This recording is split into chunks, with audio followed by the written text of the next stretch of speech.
का 200 में चुनेगा, 300 का 200 में चुनेगा, 300 का 200 में चुनेगा, 300 का 200 चुनेगा, 300 200 चुनेगा, 300 का 200 में चुनेगा, 300 का 200 में चुनेगा। कोई बाप 300 का 200 में चुनेगा, 300 का 200 में चुनेगा। अरे अरे अरे शेखर भाई कमाल है यार, आम का भाव शूट अप हो रहा है और आप 300 का माल 200 में बेच रहे हो। ए साढ़े, पहले पैसा देने का, फिर क्वेश्चन पूछने का। क्या 300 का 200 का चुनेगा, 300 का 200 में चुनेगा, 300 का 200। ये लो 200 रुपए। अरे देना क्या, एहसान कर ले। आंख बंद कर, आंख बंद कर, हाथ आगे कर। ये ले अभी पकड़, ताम चुप।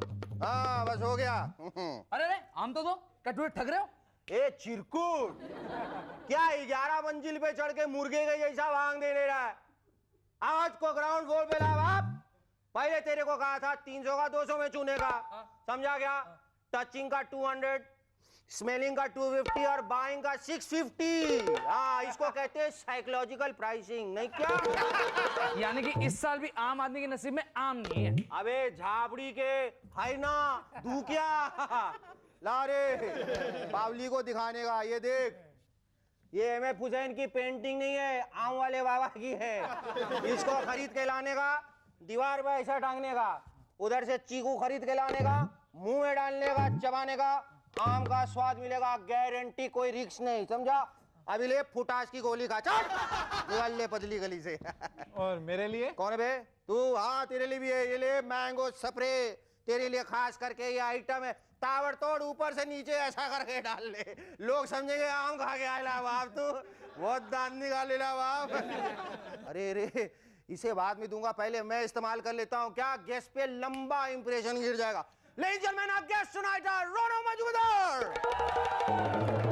and actress Divya Singh. But before that, give a big round of applause to Sharuki and the Rubber Band.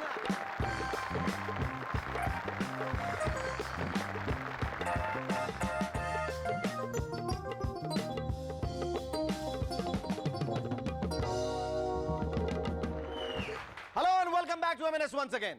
एक सर्वे के अनुसार बेबी फेस्ड आदमी महिलाओं को बहुत पसंद है। मैंने ये ऑपरेशन करवाया, जैसा वे लोग हैं।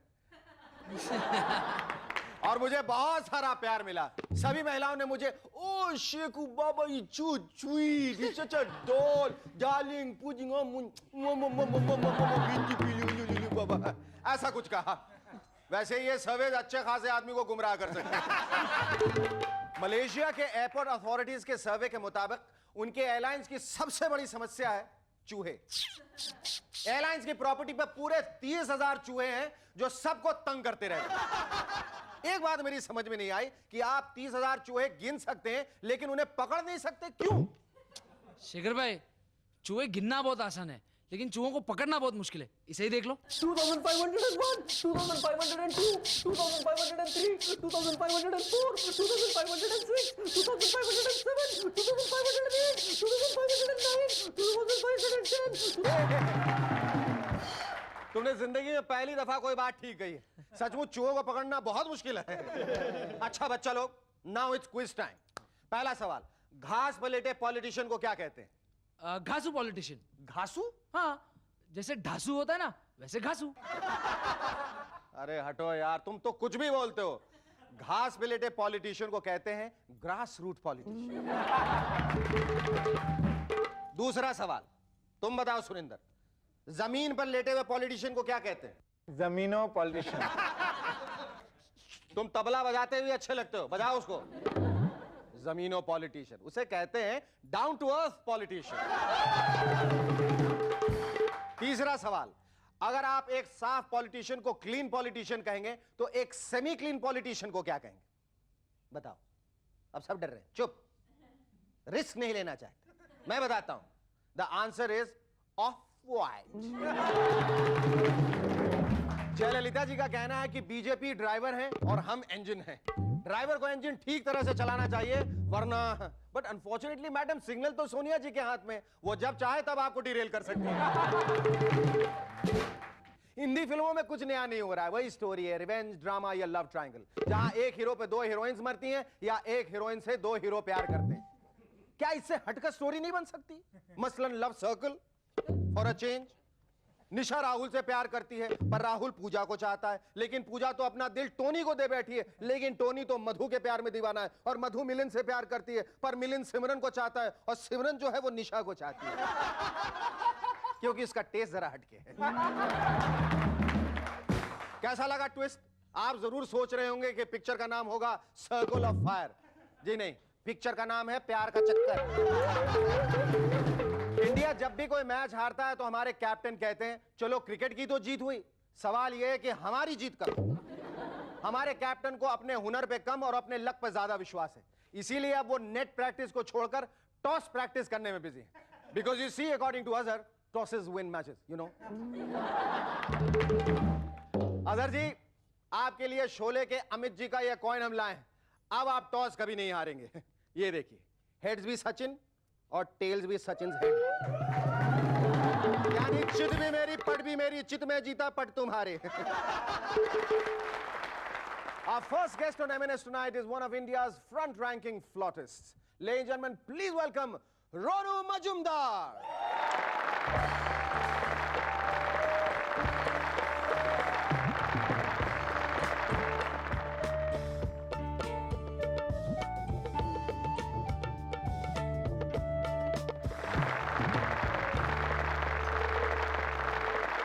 কেমন আছে দাদা? সব ভালো?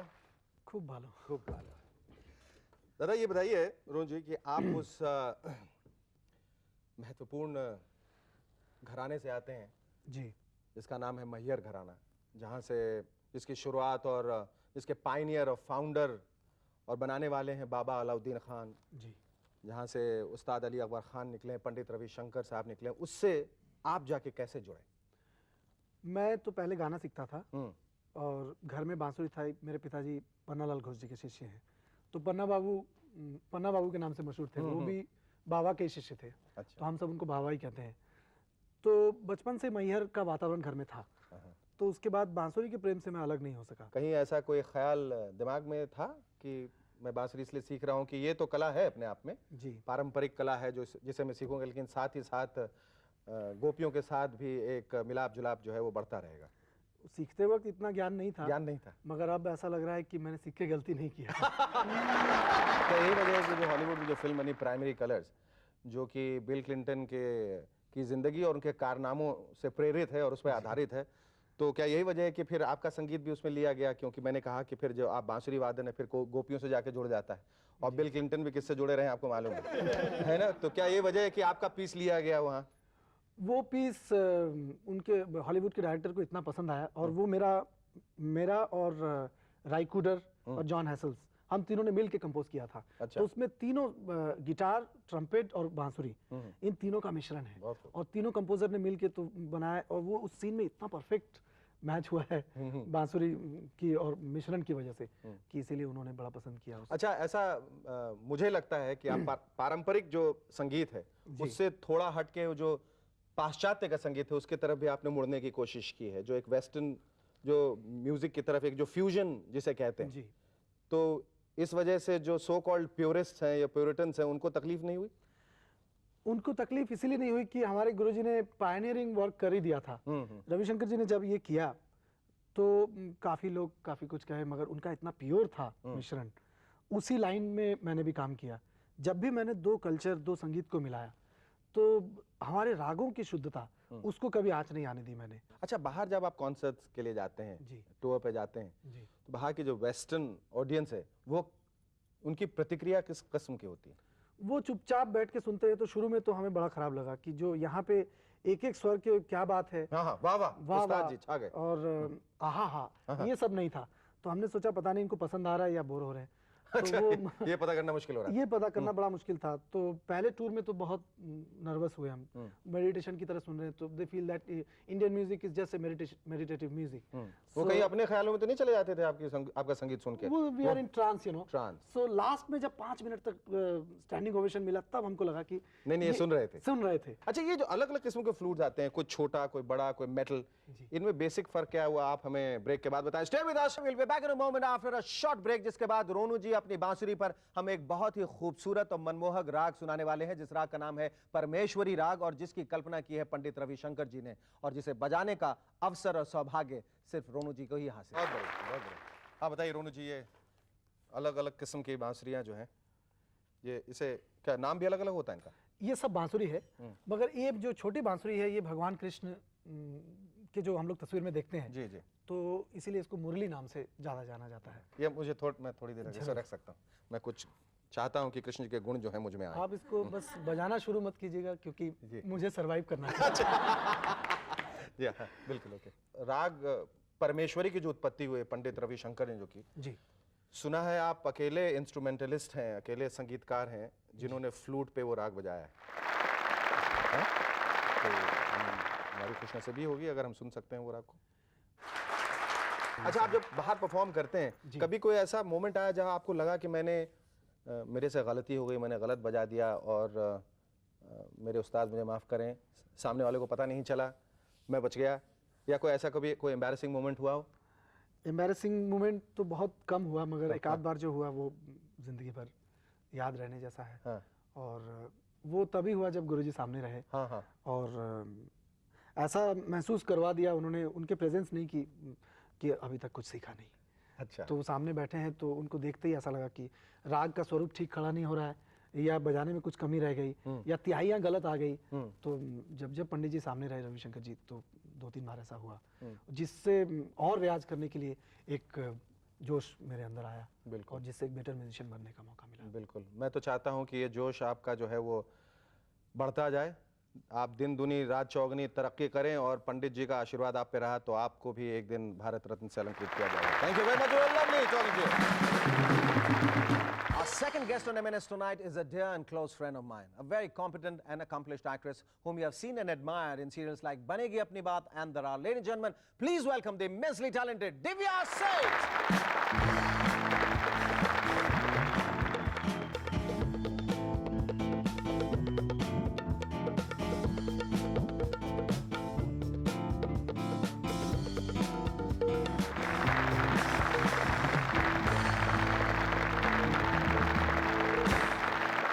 Divya, everybody has a kick in their life. Yours seems to be acting. What exactly got you rolling?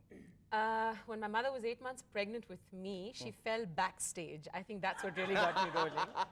तो तुम ये गर्व के साथ कह सकती हो कि तुम शायद वो अकेली इकलौती अभिनेत्री हो जो माँ के पेट से एक्टिंग सीख के आई। बिल्कुल, बिल्कुल. My first teacher was my mother, so technically तो वही बात हो कहाँ गई तक ना. तुम्हें याद आता है कि तुम अभिनेत्री बनना चाहती थी? कहाँ तक, किस मैं उम्र तक? सेकंड या थर्ड स्टैंडर्ड में थी. कितने बड़े होते हैं उस वक्त पता नहीं. सेकंड स्टैंडर्ड में तो सेकंड या थर्ड स्टैंडर्ड में थी. 12-13 साल के हो जाते हैं। तुम हो गए होगे इतनी बार फ्लंक कर करके, इतनी बार फेल हुआ होगा कि 12-13 साल का होगा. गच्चा. तो चलो, जितने भी छोटे से थे, समझ गया। और स्कूल कभी में कभी 12 साल में छोटे भी रह जाते हैं लोग। फिर तो एक प्ले हुआ था स्कूल में, उसका नाम था थ्री थीव्स. तो मैं एक थीफ बनी थी उसमें से, और इतनी छोटी थी कि बाकी जो तो थीव्स थे उनके पीछे पीछे घूमती थी.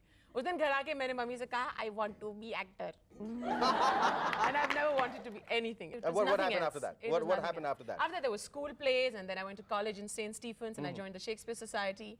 And I was part of my mother's children's creative theatre group, which actually gave me my base for theatre. And then you were associated with Barry John. Then I was with Barry John. पर अंग्रेजी theatre कहाँ तक जायज है? मुझे ये बताओ, मैं जब भी अंग्रेजी थिएटर देखता हूँ, मैं कभी आइडेंटिफाई नहीं कर सकता वो एक्टर जो तरह तरह के एक्सेंट मारते हैं ना, फिर इधर के रह जाते हैं ना, I उधर have के। done an American accent. I have done an Italian accent. I have done an accent. Let's which hear an Italian accent. nobody Let's hear an Italian accent. What do you want to know about an Italian Anything, accent? Divya, if you want to tell me, just tell me. Because it's the show, more Shaker. Mother, you got to talk to What me do you about. want to know? I want to know the dialects which you're talking in the Molto play. bene. What do you want to know for माँ का कितना प्रभाव रहा? Completely, Completely. totally. जितना कभी मार influence- पड़ी गलत एक्टिंग के लिए? कभी कान उमेटे गए? कभी नहीं. बस एक बार I was on stage and I was wearing this really tight fitting gown, और पीछे एक बो लगा दिया था मेरे. मम्मी इंटरवल में पीछे आई बैक से, she said, take it off. Take it off. I was like, I can't take it off. And then she said, just take it off. It's ridiculous. And it was done by a very eminent designer, and she just ripped it off. She said, you will not go on with this bow at the back. That was the only, otherwise she never interfered. पर इतना सारा मतलब television तुमने की, ये सारी बहुत सारी अच्छी सीरियल्स की हैं, बनेगी अपनी बात, और I've worked with the best people as far as I'm concerned. Darar. There's Lake Tandon. There's Lake Tandon. There was Tony India. There is Ravi Rai now. There's Manjul Sinha. There's Anand Mahendru. There's Siddharth Basu. I mean, take a name, and I've worked with the best. I'm so fortunate. It happened unconsciously, or did you work toward it? No, it just, I did my job, which was I worked hard. Tell me about the roles which you have done in Darar and बनेगी अपनी बात. Darar में is Darar that was wonderful. I mean, it was really just Darar बहुत ही is that अच्छा. ruthless character. हाँ, Lola. Do you इतना identify? ruthless था. अगर कभी dropouts आते थे हमारे सेट पे जो बहुत होता है तो कहते थे लोला, सब- कभी नहीं सब- लोला. नहीं सब यूनिट वाले आगे खड़े होके जय लोला जय लोला जय. अच्छा ये एक्टिंग है जो कहाँ तक कैमरे के सामने से निकलकर अपनी निजी जिंदगी में आ जाती है एक्टर्स के. आई थिंक जैसे जो कंफ्यूजन के बारे में तुम कह रहे थे कि कभी कभी होती है वो confusion. I think in the beginning when you start as an actor then you don't know what your real personality should be like. लेकिन फिर थोड़ा थोड़ा आपकी पर्सनालिटी उभर के आ जाती है. And the actor and Divya is very separate, is very separate. Divya, I believe asterisk is one of your favourite comic book heroes. ऐसी उसमें क्या बात है जो मुझे में नहीं है? पहले तो तुम्हारा नाम ना ऑब्लिक्स है ना वाइटल स्टैटिस्टिक्स है शेखरिक्स ना है। अनहाइजीनिक्स है. एक्चुअली अनहाइजीनिक्स हो सकता है. हो सकता है. अब इतनी देर से तुम्हारे साथ बैठा हूं तो भाई होगा ही. clean करा हुआ है इसलिए इसका नाम अनहाइजीनिक्स नहीं हो सकता. और एक और है कैकोफोनिक्स है जो गाना गाता है उसको बेचारे को हर एंड ऑफ एवरी बुक उसका मुंह बांध के रखते हैं. I just love this whole concept and they completely mad. They use contemporary humour. आज का जो कुछ हो रहा है उसको बीसी में डाल देंगे. It's just wonderful. You tell me something about your new role in Sparsh, which you're doing with Ravi Rai. It is just heavenly. आजकल what gets me excited is Sparsh. जिस दिन Sparsh की shooting होती है. Are you getting excited now? नहीं हाथ I know एक तो हाथ. But it is just wonderful. एक तो to work with after working with people like Lake Tandon and you know all these people. It's now I have Ravi Rai, you know, who doesn't write. He writes poetry. वो उनको लगता है कि वो episode लिख रहे हैं लेकिन एक्चुअली वो पोएट्री लिख रहे हैं. एंड वो इतनी छूट देते थे एक्टर को. अगर उन्होंने सीन उनका ऐसे नाम ब्लॉक कवि किया राय है, रहना चाहिए. कवि राय होना चाहिए. Ravi ji, you have a new name now. कवि कवि राय. राय. मेरे भाई का नाम भी कवि है. He'll just let the actors be. Crane लग जाएगी, 3 कैमरास लग जाएंगे, तुम्हें जो करना है तुम करो. तब तक मैं घर से आता हूँ. नहीं क्या कर रहे हो?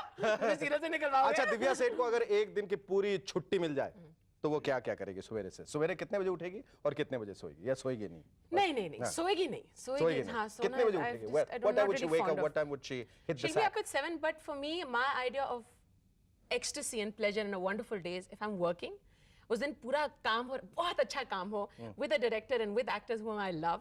उसके बाद if I can be with my friends and my nieces, I have 4. That's my idea, and my dog.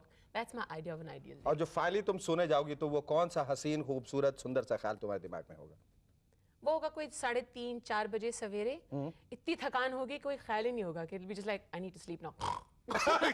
Thank you, Divya. It was wonderful talking to you. Don't go away. Stay tuned. We'll be back in a moment. Thank you.